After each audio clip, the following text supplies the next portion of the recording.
Students, welcome back to our channel. तो कैसे हो आप सब लोग? I hope you all are doing very very good. So हमने लास्ट क्लास में पढ़ा था cell theory and cell discovery के बारे में। तो हम इस वाले क्लासेस में चालू करने वाले हैं टाइप्स ऑफ सेल। तो there are two types of cell. First, prokaryotic cell. Second, eukaryotic cell. अब देखो बेटा, सेल के दो टाइप्स होते हैं, तो हमने इनको किन बेसिस पे डिवाइड कर रखा है? देखो, प्रो का मतलब होता है ओल्ड, ठीक है, और यू का मतलब होता है न्यू। तो इसका मतलब है कि जो पहले की सेल जो मतलब पहले बनी होगी, ठीक है, तो वो सेल जिनमें एडवांस फीचर नहीं है, तो वो क्या कहलाए? Prokaryotic cell. जैसे कि आजकल फोन भी आते हैं ना, अब आप आज के टाइम पे पुराना फोन तो यूज करोगे नहीं, राइट? एडवांस फीचर वाले फोन यूज करोगे। तो उसी तरीके से ऑर्गेनिज्म जो पहले आए थे अर्थ पे, वो सेल जो कहलाते हैं प्रोकैरियोटिक सेल। और जो बाद में है, जैसे कि ह्यूमन बींग्स हो गए, एनिमल्स हो गए, इनमें न्यू सेल के फीचर्स पाए जाते हैं, एडवांस सेल फीचर्स, वो क्या कहलाते हैं? Eukaryotic cell. अब हम वन बाय वन देखेंगे कि प्रोकैरियोटिक सेल क्या होती है एंड यूकैरियोटिक सेल क्या होती है। पहली बात तो ये क्या है, वो क्या आपको ये बताओ कि तो धरती पे सबसे पहले आने वाली सेल जो लिविंग सेल थी वो कौन सी थी? Bacteria, bacterial cell. तो जो बैक्टीरियल सेल है वो किसके अंदर आ जाएगी? प्रोकैरियोटिक सेल के अंदर, ठीक है। जो आपके वायरसेस होते हैं, प्रोटोजोआज होते हैं, ये सब किसके अंदर आ जाएंगे? आपके प्रोकैरियोटिक सेल के अंदर। बैक्टीरिया, प्रोटोजोआज। अब हम वन बाय वन इनके डिफरेंसेस के साथ साथ हम इनके बारे में भी देखते हैं, ताकि दोनों ही चीज क्लियर हो जाए, दोनों की डिफरेंस भी क्लियर हो जाए। दोनों अगर हमें सिंगल ही पूछ ले क्या प्रोकैरियोटिक क्या होता है, तो भी हमें पता हो। अगर एग्जाम में आ जाए कि इन दोनों के बीच में डिफरेंस बताना है, तो भी आप करके आ सकते। तो पहली चीज तो ये कि प्रोकैरियोटिक जो सेल होती है वो साइज में होती है स्मॉल।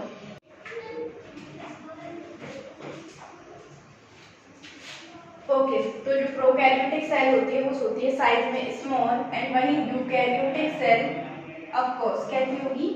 साइज में लार्ज, ठीक है। सेकंड थिंग, इसमें कोई भी मेम्ब्रेन बाउंडेड ऑर्गेनल्स नहीं होते हैं, ठीक है। मेम्ब्रेन बाउंडेड ऑर्गेनल्स नहीं होते हैं सिवाय एक ऑर्गेनल के। जो एक ऑर्गेनल प्रेजेंट होता है, बाकी के सारे ऑर्गेनल जो होते हैं वो एब्सेंट होते हैं। No membrane bound organelle। अब आप कहोगे कि हमें क्या पता कि कौन से membrane bound organelle है और कौन से नहीं है, ठीक है। तो जितने भी membrane bound organelle हैं, मोस्टली तो ये तीन होते हैं: माइटोकॉन्ड्रिया, प्लास्टिड एंड न्यूक्लियस। इन तीनों में डबल मेम्ब्रेन होती है। इस वजह से हमने इनको पहले लिया कि ये तीन की तीन ऐसे सेल ऑर्गेनल जिनमें डबल मेम्ब्रेन होती है। तो यहाँ पे ये तीनों की तीनों क्या होते हैं? एब्सेंट होते हैं। अब आपने ये चीज सुनी होगी कि न्यूक्लियस जो है वो प्रोकैरियोटिक सेल में प्रेजेंट होता है, यस, बट वो वेल डिफाइंड नहीं होता, उसमें कोई भी सेल एनवेलप नहीं होता। जैसे मान लो कि ये न्यूक्लियस है, ठीक है, तो ये न्यूक्लियस है, तो ये न्यूक्लियस के ऊपर ये एक सेल एनवेलप है, ये एब्सेंट होता है। मतलब वेल डिफाइंड न्यूक्लियस एब्सेंट होता है। तो अब आप कहोगे कि यहाँ पे वेल डिफाइंड न्यूक्लियस जो है वो एब्सेंट होता है, तो उनका जेनेटिक मटेरियल कहाँ पे होता है? क्योंकि न्यूक्लियस का काम क्या है? सेल को डिवाइड करवाना, क्योंकि सेल में जो ग्रोथ होती है वो किसकी वजह से होती है? डिवाइडेशन किसके अंदर होता है? न्यूक्लियस के अंदर। या फिर दूसरा फंक्शन ये कि उस जेनेटिक मटेरियल का, उस सेल के जेनेटिक मटेरियल को स्टोर करना। जेनेटिक मटेरियल का मतलब क्या है? जेनेटिक मटेरियल वो मटेरियल जो जीन के अंदर होता है, ठीक है। जीन का मतलब क्या है? कि ऐसे कंपोनेंट्स या ऐसे फीचर जो एक जनरेशन से दूसरी जनरेशन में ट्रांसफर होते हैं, ठीक है। तो वो आपका क्या कहलाया यहाँ पे? Genetic material. अब भाई जेनेटिक मटेरियल तो एब्सेंट होगा नहीं, ऐसा तो हो ही नहीं सकता कि जेनेटिक मटेरियल जो है वो एब्सेंट रहे। जेनेटिक मटेरियल हर ऑर्गेनिज्म में होना जरूरी है, क्योंकि बैक्टीरिया भी ग्रो करते हैं, ठीक है, उनकी भी प्रोजेनी आगे बढ़ती है, तो उनकी जो जेनेटिक मटेरियल है वो एक जनरेशन से दूसरी जनरेशन में ट्रांसफर होता है। तो अगर यहाँ पे वेल डिफाइंड न्यूक्लियस एब्सेंट है तो इसका मतलब प्रोकैरियोटिक सेल में जेनेटिक मटेरियल कहाँ पे होगा, ये होगा बेटा scattered in साइटोप्लाज्म। मतलब हम ऐसे समझते हैं कि ये है आपका सेल, ठीक है, तो यहाँ पे ये जेनेटिक मटेरियल ऐसे होगा, क्योंकि ये बीच में क्या बना हुआ है, साइटोप्लाज्म, और जेनेटिक मटेरियल यहाँ पे फैला हुआ रहता है, ठीक है, ये चीज आपको समझ में आई होगी। अब हम और आगे बढ़ते हैं, देखते हैं कि और क्या क्या फीचर्स होते हैं। हमने यहाँ पे कहा कि मेम्ब्रेन बाउंड ऑर्गेनेल, इसमें ओके ये यहाँ पे मैंने प्रेजेंट नहीं किया था, सॉरी, तो यहाँ पे नो मेम्ब्रेन बाउंड ऑर्गेनेल, मतलब ये वाले जो मेम्ब्रेन बाउंड ऑर्गेनेल होते हैं एक्चुअली ये तीनों डबल मेम्ब्रेन वाले होते हैं, तो आप यहाँ पे ये लिख सकते हो, ठीक है, no double membrane bound organelle, तो तीन होते हैं माइटोकॉन्ड्रिया, प्लाज्मा एंड न्यूक्लियस, ये प्रोकैरियोटिक सेल में एब्सेंट होते हैं। तो आप ये कहोगे कि डबल मेम्ब्रेन ऑर्गेनेल एब्सेंट होते हैं तो क्या सिंगल, अब आप ये कहोगे कि डबल मेम्ब्रेन ऑर्गेनेल जो ठीक है एब्सेंट होते हैं तो क्या सिंगल मेम्ब्रेन ऑर्गेनेल प्रेजेंट होंगे, जी बिल्कुल भी नहीं, वो भी एब्सेंट होंगे। तो सिंगल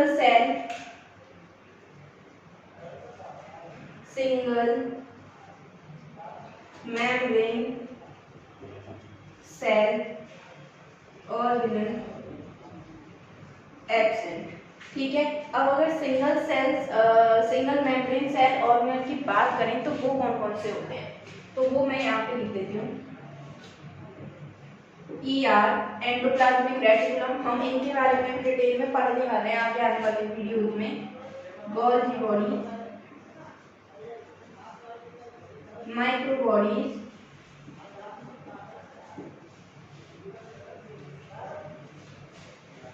लाइसोसोम, ओके, तो ये होते हैं सिंगल मेम्ब्रेन ऑर्गेनेल, ये भी प्रोकैरियोटिक सेल में क्या होते हैं, एब्सेंट होते हैं, ठीक है, यहाँ तक चीजें समझ में आए।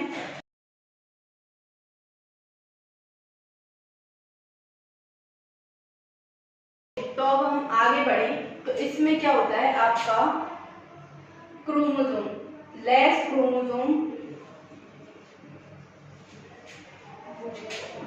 प्रेजेंट। अब व्हाट इज क्रोमोसोम, देखिए ये होता है न्यूक्लियस एंड यहाँ पे ये होते हैं आपके क्रोमोसोम। क्रोमोसोम ऐसे सेल ऑर्गेनेल जो जेनेटिक मटेरियल को स्टोर करके रखते हैं, ठीक है, मतलब आपका जो भी DNA होगा या आपका जीन होगा, जो जीन क्या होता है आपके कैरेक्टर को बताता है, राइट, तो वो कैरेक्टर वो जीन कहाँ पे स्टोर हुआ, क्रोमोसोम के अंदर, ठीक है। अब ये क्रोमोसोम आपकी पहली बात तो ह्यूमन बॉडी में कितने होते हैं, 23 पेयर, 22 पेयर जो होते हैं वो अदर कैरेक्टर्स को शो करते हैं एंड वन पेयर जो होगा वो होगा सेक्स क्रोमोसोम। आपको याद होगा XX, XY, ये किसके लिए होता है, फीमेल, तो ये किसके लिए होता है, मेल।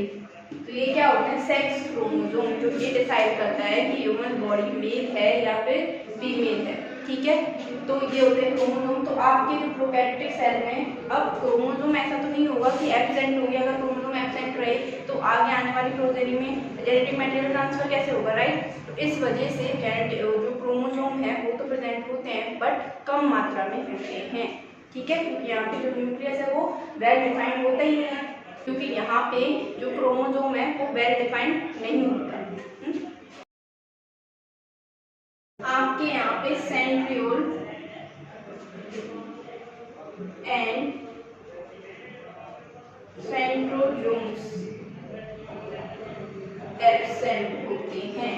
अब नाउ ये कुछ नया टर्म सुना होगा, सेंट्रियोल, सेंट्रोजोम, इससे पहले हमने ये कभी नहीं सुना, राइट। अब ये सेंट्रियोल्स एंड सेंट्रोजोम्स होते क्या हैं, ये सेंट्रियोल ऐसा पार्ट है सेल ऑर्गेनल में जो न्यूक्लियस के अंदर पाया जाता है और किसमें हेल्प करता है, helps in dividing of cell. तो मतलब जो सेल डिवाइड होती है ना, मियोसिस, माइटोसिस, ये सारी प्रोसेस होती हैं। तो कोई ऑर्गन बढ़ रहा है, जो भी मतलब डिवाइड, अगर सेल डिवाइड ही नहीं होगी तो कोई ऑर्गन में ग्रोथ हो ही नहीं पाएगी। तो वो जो डिवाइड हो रही है वो किसकी वजह से हो रही है, सेंट्रियोल की वजह से। सेंट्रियोल के अंदर होते हैं सेंट्रोसोम्स, ठीक है। इनको हम आगे आने वाली डिटेल वीडियो में भी देखेंगे एक बार कि सेंट्रियोल एंड सेंट्रोसोम्स क्या होती है। अभी के लिए आप ये जान सकते हो कि सेंट्रियोल ऐसे सेल ऑर्गेनल होते हैं जो सेल को डिवाइड करवाने में हेल्प करते हैं। तो ये सब हमने किसके बारे में पढ़ा है, प्रोकैरियोटिक सेल के बारे में। ओके, तो हमने सेंट्रियोल्स तक देखा। इसके बाद और भी है, प्रोकैरियोटिक सेल यहाँ पे खत्म नहीं हुआ है, अभी भी है इसमें। अब आप कहोगे कि जब सब कुछ एब्सेंट ही है तो कोई ऐसा सेल ऑर्गेनल भी है जो प्रोकैरियोटिक सेल में प्रेजेंट हो। यस, एक ऐसा सेल ऑर्गेनल है जो राइबोसोम है। राइबोसोम प्रोकैरियोटिक सेल में प्रेजेंट होते हैं। तो अब एक और डाउट आ सकता है आपके दिमाग में कि मैम अभी तो आपने कहा कि कोई भी डबल मेम्ब्रेन या सिंगल मेम्ब्रेन सेल ऑर्गेनल जो होते हैं वो एब्सेंट होते हैं। तो यहाँ पे राइबोसोम जो है वो कैसा है, डबल मेम्ब्रेन है, सिंगल मेम्ब्रेन है, जो ये यहाँ पे प्रेजेंट है, राइट। आ सकता है ना दिमाग में। तो आपका जो राइबोसोम है उसमें कोई भी मेम्ब्रेन नहीं होती है, ठीक है। राइबोसोम में कोई भी मेम्ब्रेन नहीं होती है। तो राइबोसोम आपका एक ऐसा सेल ऑर्गेनल है जो कहाँ कहाँ पाया जाएगा, आपका माइटोकॉन्ड्रिया में, आपका क्लोरोप्लास्ट में, एंड आपका ये पाया जाएगा रफ रफ एंडोप्लाज्मिक रेटिकुलम। और इसकी एक ये खासियत है कि ये हमेशा कहाँ प्रेजेंट होती है, सरफेस ऑफ प्लाज्मा मेम्ब्रेन। क्योंकि राइबोसोम हमेशा प्लाज्मा मेम्ब्रेन की सरफेस पे ही प्रेजेंट होते हैं और ये 3 मेन सेल ऑर्गेनल में पाए जाते हैं। कौन कौन से, mitochondria, chloroplast and rough ER। अब राइबोसोम्स का फंक्शन क्या है या फिर क्या होते हैं, इनको हम वन बाय वन जब mitochondria, chloroplast and rough ER पढ़ेंगे तब हम एक और बार देखेंगे। क्योंकि अभी हम सिर्फ प्रोकैरियोटिक सेल के बारे में देख रहे हैं कि उसके अंदर क्या क्या एब्सेंट होते हैं, क्या क्या प्रेजेंट होते हैं। इस वजह से अभी हम यहाँ पे सिर्फ राइबोसोम के बारे में लिखना ही पड़ेगा। नेक्स्ट आते हैं हम यहाँ पे यूकैरियोटिक सेल में। तो हमने यहाँ पे क्या देखा कि यहाँ की जो सेल होती है वो लाल होती है। अब यहाँ पे न्यूक्लियस जो होगा वो कैसा होगा, वेल डिफाइंड, ठीक है। क्योंकि अब न्यूक्लियस ही नहीं होगा तो वहाँ पे यूकैरियोटिक सेल डिवाइड कैसे कर पाएगी। एक अच्छी खासी कॉम्प्लिकेटेड जो कॉम्प्लेक्स ऑर्गेनिज्म होते हैं उनकी जो एक अच्छी कॉम्प्लेक्स सेल होती है उनमें न्यूक्लियस का होना कंपलसरी है, ठीक है। इसके बाद इसमें ऑल सेल ऑर्गेनल्स प्रेजेंट, कौन कौन से जो भी हमने अभी यहाँ पे नाम लिखे थे, माइटोकॉन्ड्रिया, आपका हो गया राइबोसोम, लाइसोसोम, गोल्गी, वैक्यूल,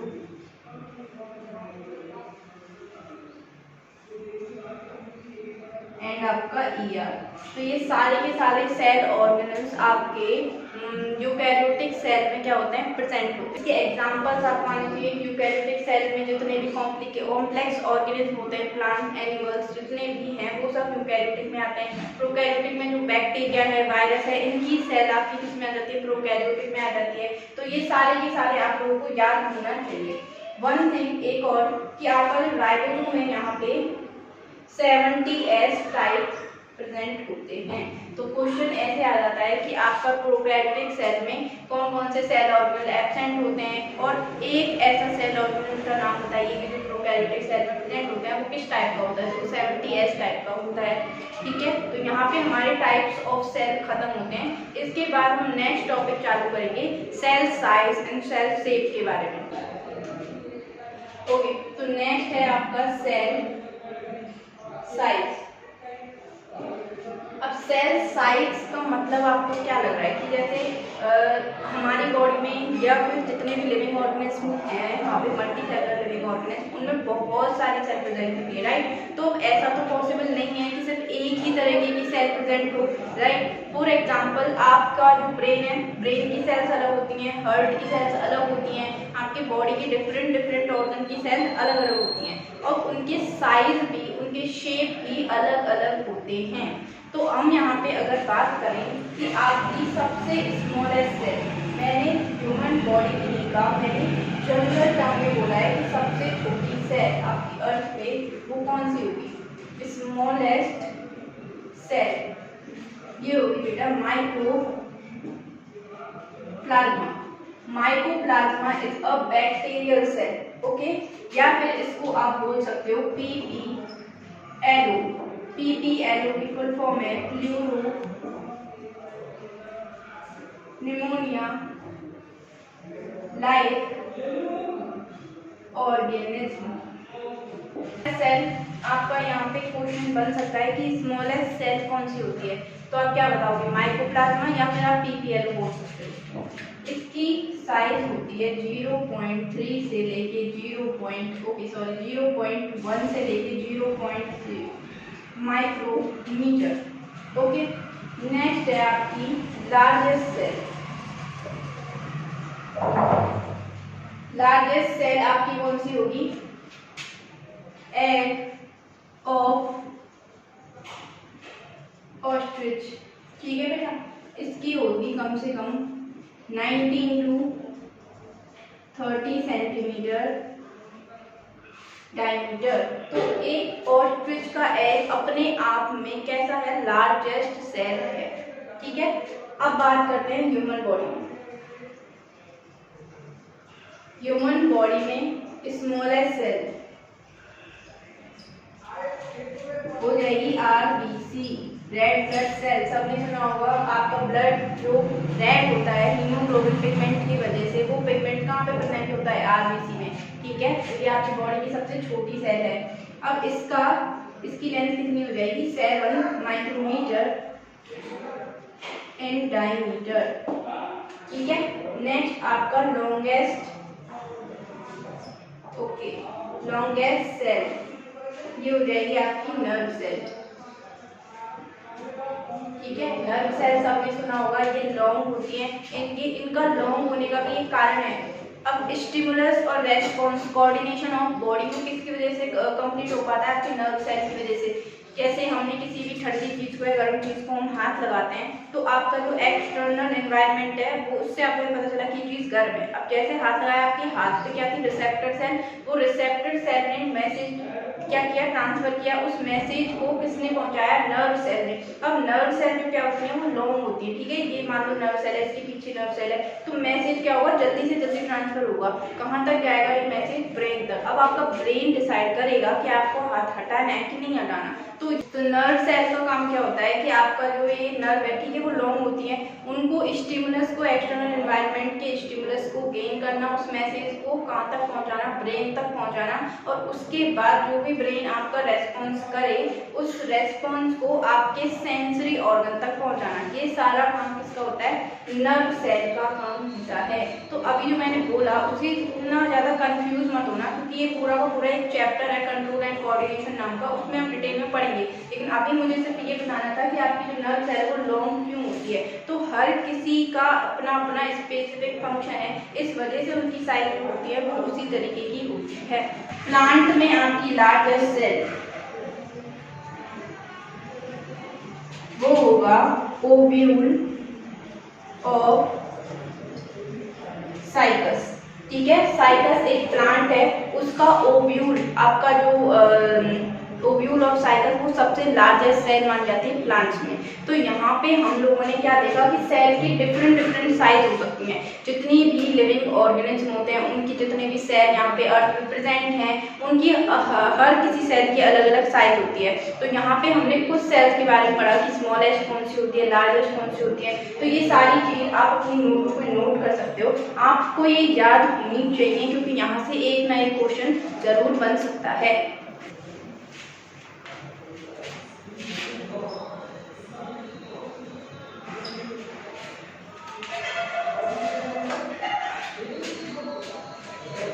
तो next topic is cell shape. अब हमने इससे पहले क्या पढ़ा था, सेल साइज के बारे में। तो हमने देखा था कि डिफरेंट डिफरेंट सेल की डिफरेंट डिफरेंट साइज होती हैं, राइट। लेकिन यहाँ पे एक कंफ्यूजन हो सकता है बच्चों को, काफी सारे बच्चों को, कि मैम आपका जितने भी अर्थ पे लिविंग ऑर्गेनिज्म होते हैं, राइट, उन लिविंग ऑर्गेनिज्म की अलग अलग साइज हो सकती है। हम एग्जाम्पल के साथ समझते हैं कि जैसे एलिफेंट है, एलिफेंट साइज में कैसा होता है, बहुत बड़ा होता है, राइट। दूसरा हम ऑर्गेनिज्म लेते हैं माउस, ओके, तो माउस आपका छोटा होता है। अब हम ये कह सकते हैं क्या कि एलिफेंट में जो सेल होगी उसकी साइज बड़ी होगी और जो माउस है उसकी सेल जो होती है वो छोटी होगी?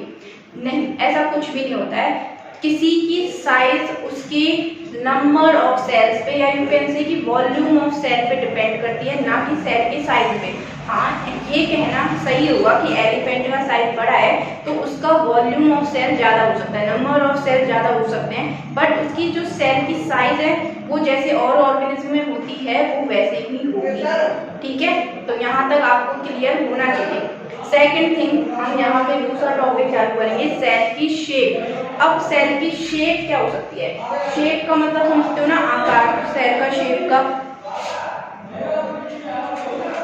का मतलब समझते हो ना आकार। तो हर एक सेल का अलग अलग शेप हो सकती है। अब यहाँ पे हम बात करेंगे हर एक सेल का अलग अलग शेप होना जरूरी क्यों है। देखो, अब मैंने एक एग्जांपल बताया था यहाँ पे नर्व सेल का। मैंने क्या कहा था कि ये कैसी होती है आपकी लॉन्ग।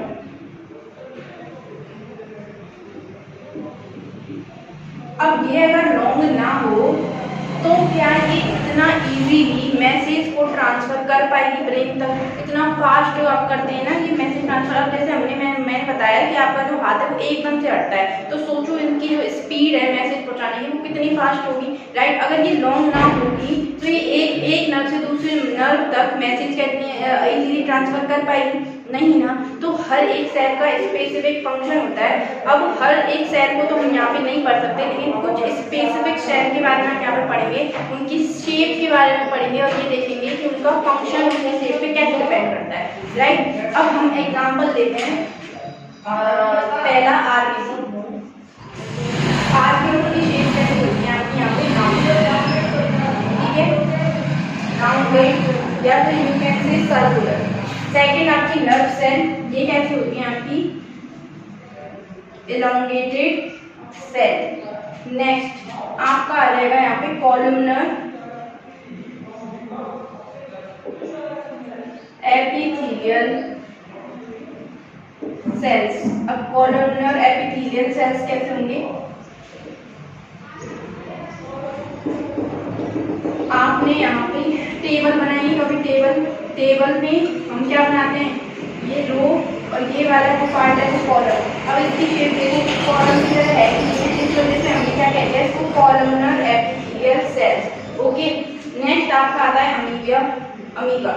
अमीबा की कोई भी शेप फिक्स नहीं होती है, इसकी जो शेप होगी वो इनडेफिनाइट शेप होगी। इसकी वजह से ये अपने आकार को अपने हिसाब से कैसे भी चेंज कर सकता है, तो इस वजह से इसका जो शेप है उसका नाम क्या दे दिया इसको, अमीबॉइड, ठीक है। अब हमारी बॉडी में भी अमीबॉइड शेप नाम की सेल होती हैं, ठीक है। वो कौन सी होती हैं? वो होती हैं आपकी WBC। तो WBC ऐसी सेल है जिनकी अपनी खुद की कोई भी शेप नहीं होती, वो अपनी आप को कैसे भी शेप में ढाल सकते हैं। WBC के बारे में आपने अच्छे से सुना होगा कि आपके इम्यून सिस्टम में बहुत ही मेन रोल प्ले करती हैं, ठीक है। आपका इम्यून सिस्टम मतलब आपका बाहरी फॉरेन पार्टिकल्स बैक्टीरिया से लड़ने की क्षमता, तो किसकी वजह से है? आपकी WBC की वजह से। इनको इराइथ्रोसाइट्स भी कह सकते हैं, ओके सॉरी, WBC को लिम्फोसाइट्स भी कह सकते हैं, इराइथ्रोसाइट्स कहते हैं RBC को।